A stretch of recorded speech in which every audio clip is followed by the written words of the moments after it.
think people realize No. that food can cause, So yeah. is an instigator in the pain. Yeah, you have to, if you have to, I mean, we're all human beings at the end of the day, and you get cravings like anybody.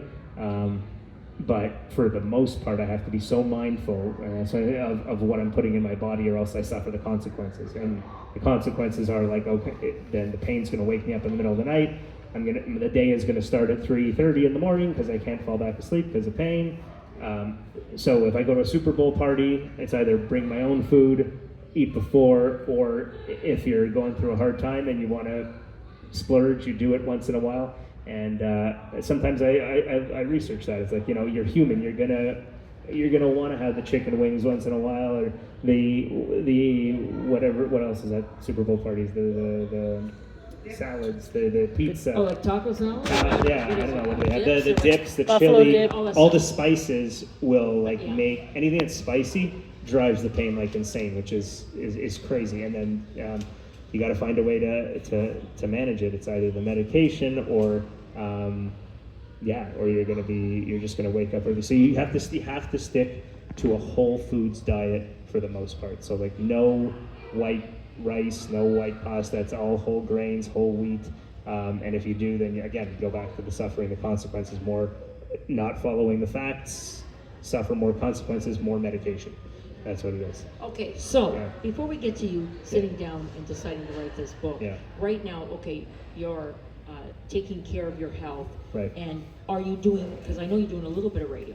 Yeah, You're a doing little some bit. radio. Yeah, so yeah. So you're just doing a bit of that. What eventually, like I always am very interested when someone says, okay, I'm going to put the pen, I want to sit down and start, like, did you just sit down, you started to write, and then you couldn't stop? Yeah, I thought this whole entire Like what led to it? There was something had to have there was said to you. yes Yeah. something led to it, and it was a few things. One was which I had said briefly before, the person on the image on the front cover is someone who it's not just me, it's anybody that has felt like misunderstood.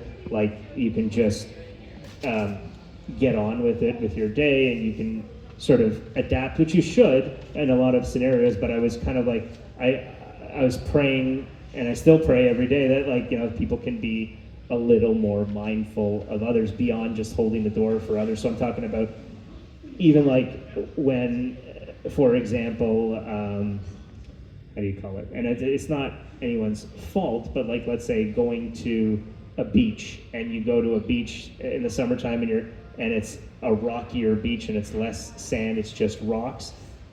That already hurts. For if you envision a person in their bare feet walking on the rocks at the shoreline, you hate walking on the pebbles at this shoreline because you want to just get over that and get into the sandy part with your feet. Right. So imagine having that rocky feeling already in your feet, and then you're amplified by stepping on those rocks. So sometimes when I go, and they're like, no, we're going to this beach because we love this beach, and I want to go to, is there any sandy beaches? I got to go to Cuba. We can't go to Cuba right now.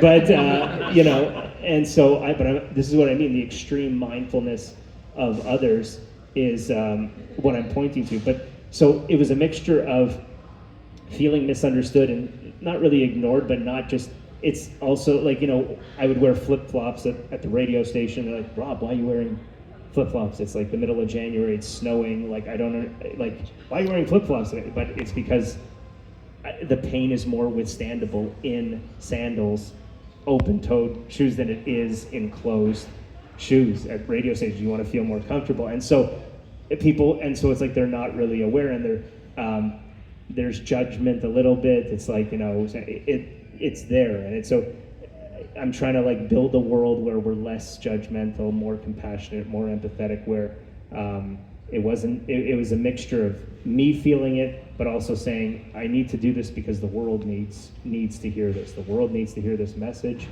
because, and that's what kept me coming back every single day, because seeing what humans were doing to one another when it comes to the whole keyboard warrior situation.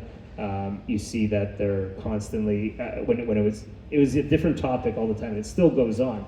I'm never going to be able to fully change it, but this was my humanitarian duty to sort of see what can I do to change what's going on in society. I see people standing on separate sides of the street waving different flags at each other. I'd like to see that in soccer stadiums, in the Olympics. I don't want to see that on the street because I see that there's more division. It's divisive content and people buying into it from whatever source or wherever they feel the pride to do that. And I get you're allowed to feel pride for your country or whatever it is, but in that scenario, I just see humans dividing again. So COVID divides us. If it's not a COVID thing, it's a war thing. And then I see the flags and the constant messages of people bashing each other on online.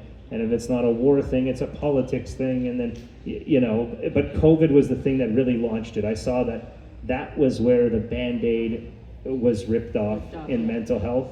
And we no longer in Canada can see news feeds when it comes to Facebook or Instagram. When you're trying to link an article on Facebook, you can't even see these news articles anymore. But during COVID, they were out there constantly, and I'm sure you remembered it when you were scrolling through your social media during COVID, that you just saw comments after comments, people just constantly ganging up on one another in comment forums constantly. And I was an observer through all this. I never ever joined in on it. I would just see what humans are doing to one another in comment forums, and I'm like, wow, this world needs help right now.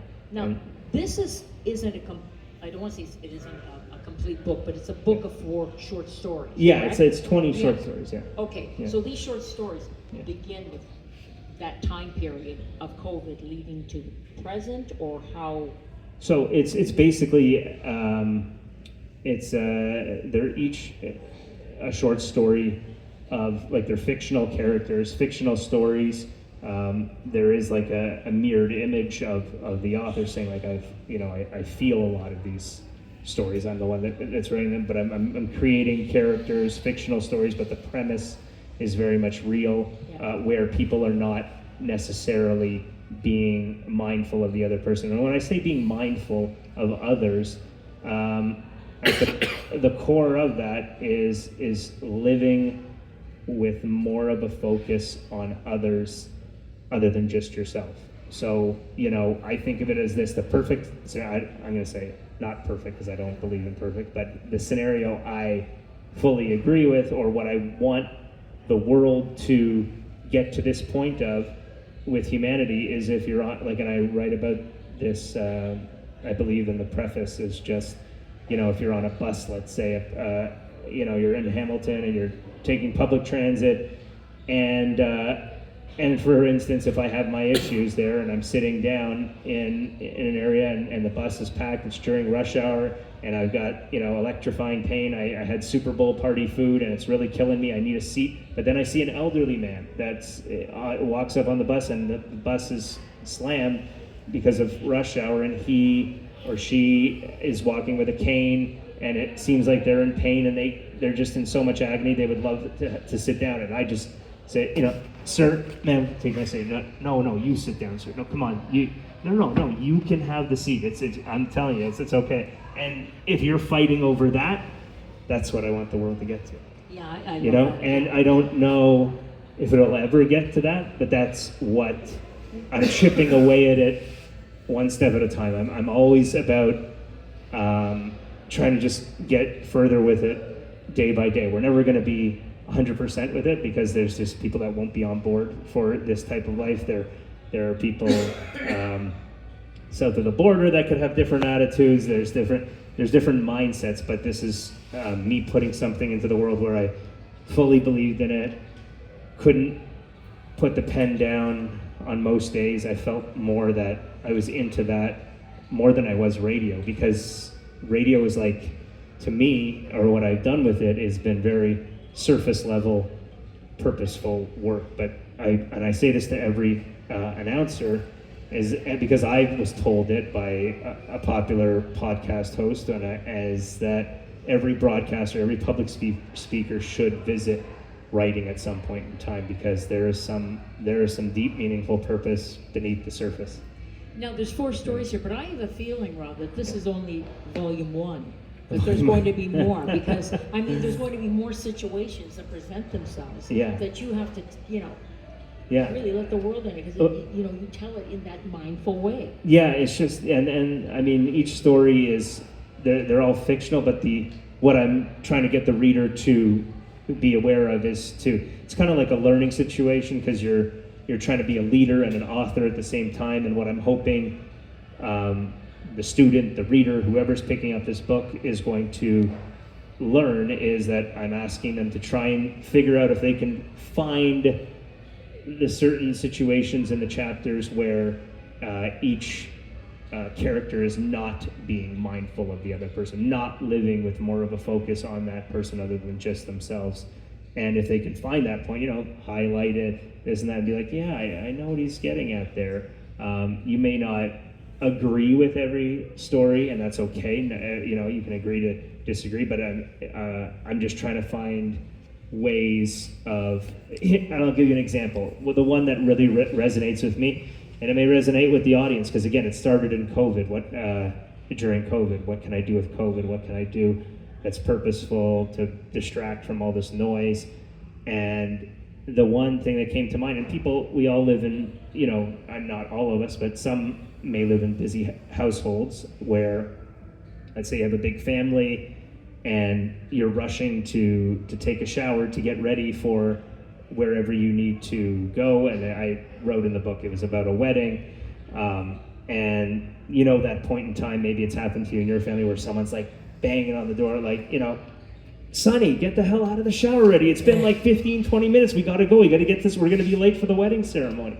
And the banging on the door and this scenario. But what's really, and this is what I'm talking about with the being, if you're a deep thinker like I am, if you're mental health, if you embrace mental health, if you want to bring more awareness to what someone's going on, to what's happening, to the situation, it may not be that it's their fault that they're maybe taking longer than the average person in the shower. Maybe it's because they are addicted to washing themselves. Maybe they have the OCD where it's a little bit too much washing, and COVID amplified that for certain people. So I'm trying to spread awareness in a story of like, we shouldn't do that. We should provide more compassion. Instead of the banging the door down, it's like Sonny, is everything okay in there? Are you okay? Yeah. But we sometimes jump to conclusions right away. Like, it's happened to me in traffic too, or you notice this too, where people like want to flip you the bird right away when you're sort of stalling. Maybe you're not in your hometown and you're like sort of lost and the GPS messed up and you're just on, but you get that huge honking horn in a big city, and you're like, are you being mindful of the other person? Has that person gone to a psychology appointment earlier in that day where they just literally broke down for anxiety, and you're like making it 10 times worse? So that's what I mean by living with more of a focus on others other than just yourself. You're aggravated, you're in traffic. And we've all done this before, but if we can get to a point where we're aware of it and can be like, nope, I gotta stop because I know what I'm doing right now. This is not being mindful of the other person. Like they could have just came from their parents' funeral, from a father or mother's funeral, and they're not fully there. They have to drive home, but sometimes they're just not there. They wander out. We're in and out of mindfulness, and so. What I think is really great too, Rob, because I know that on your Facebook site, you had a picture with your father, and he had posted that he had read the short stories, and he said, I think he read the first short story, right? And he said, I'm so proud of you. Well, I was telling some of your friends here, I said, it brought tears to my eyes, because I thought to myself, I don't know if he's read all your writing or whatever, but he seemed to be extremely proud of you. I think that's really important too, that you have good support system. Good support system, because I think a lot of the people who are in the situation you say, who misjudge and go crazy, don't have it really a heck of a lot of anything. So the first thing they're going to do is, create havoc. So I think that because you have that, and I think that's really important for everybody. Is a support system. But I encourage anybody that is going through pain, is going through struggle, is to investigate that pain. Try and figure out what it's telling you. What are you supposed to do with it other than just complaining about it? And my uncle, who's very he's very into Buddhism and mindfulness himself, he'll tell me like, when I'm in a deep conversation with him, do you feel your pain right now? And I'm like, oh, no, it just disappeared. When you're constantly focused on it, sure. It will be there. But when you're in a great discussion like now, the pain was that I barely noticed it because I'm in a great conversation with you now. If I'm harping on it or I just constantly, think about it, then it's gonna be there. But what can you do that's meaningful, that's distracting, that's good distraction? And this was essentially it. And I think that it took a long time to do this. You have to be okay with delayed gratification. You have to be okay with no matter what people are going to judge, whatever. They may not agree with everything, but it's coming from deeply rooted in my heart, and just blood, sweat, and tears of just watching the world crumpling apart in the last 5 years. And I'm like, I'm not going to save the world, but I'm going to do my part. I'm going to show up every day. And I really felt like there was a higher power there each day, because I cannot do this. I cannot put this creation together and being surrounded by so much incredible, creations of books everywhere. You can't do this without a vision put in your head. So sometimes I feel like, it shouldn't just be Rob Daniels on the bottom. It should be like, Rob Daniels and God, or whoever is the higher power. I don't know, and that's because I'm such a humanitarian. I even feel like I don't want to offend anyone by saying who the higher power is, because we truly really know. Everybody can have their own beliefs, but I feel like everybody has their idea of what they feel. Yeah, and I feel like something was there. Something was put in my brain, and I just followed along. I kept meeting it every day. Habits are a big part of it. It's like show up when you feel down, even when you don't feel like doing it. Just show up, because I think I just kept saying the world needs this. That's it. The world needs this. Anybody in the audience have a question? Any questions?